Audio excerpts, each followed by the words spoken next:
Hi, IBD. I'm Meredith Heyman. This is Industry Insights. Thank you so much for joining me. Each episode, we're going to break down a hot IBD news topic. With me today is IBD news editor Ed Carson. Ed, thank you so much for chatting with me. Hey, thank you.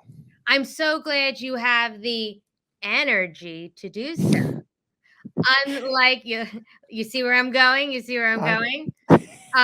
Unlike the energy sector, which is taking a hit.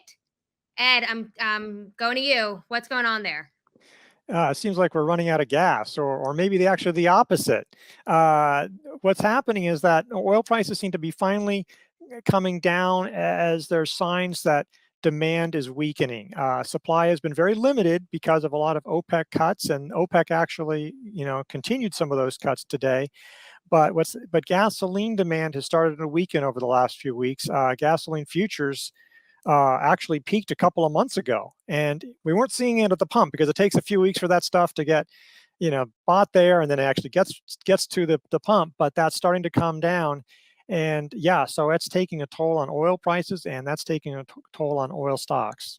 Got it. Got it. Can we dig? We'll see how many puns we can get in here in the next 5 minutes. Can we dig a little deeper into the factors influencing Oh, the we'll supply drill down. and We'll drill demand? down. We're gonna drill down.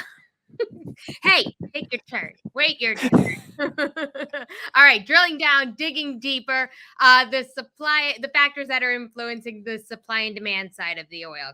Ed. Supply has been what was driving the prices up so much of the year. OPEC and especially Saudi Arabia and a little bit Russia, they cut production, and just sort of artificially doing that. And shale drillers in the U.S. Didn't really want to produce more. They learned their lesson from several years ago.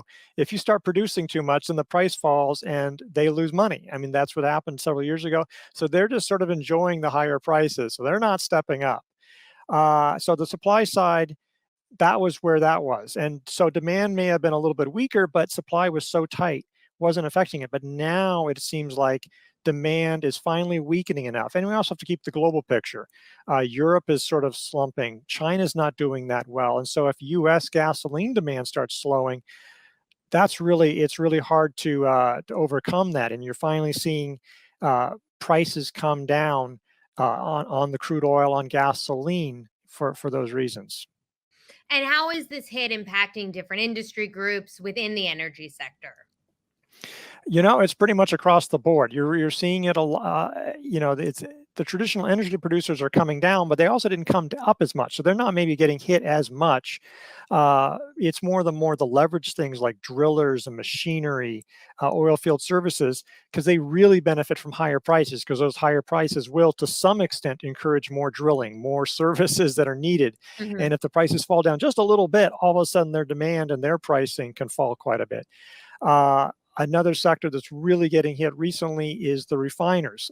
They make their money not on the price of gasoline so much. It's really the spread between crude oil and gasoline, the so-called gas crack spread. And for a while, gasoline prices were surging faster than crude. But now over the last couple of months, that's been switching around. And so refiners are going to see smaller and smaller profit margins. So that sector is coming down. What impact does the price of oil, what can we expect that to have on the economy? Well, there's a few things. One, this is a somewhat of a tailwind for the economy for parts of it outside of the energy sector. People will have more to spend. I mean, that's just a simple fact. I mean, they'll have a little bit more money to spend at the pump. This also will bring inflation down, maybe a little bit over the next few months. That was, core inflation was coming down, but some of the headline numbers were coming up because of gasoline. Well, this is probably going to cool down somewhat over the next few months. So maybe not huge impacts, but generally positive impact for the economy. All right, Ed. Well, we'll be watching. Thank you all so much for joining me. This is Industry Insights. I'm Meredith Heyman. Thanks so much for watching. We'll see you next time.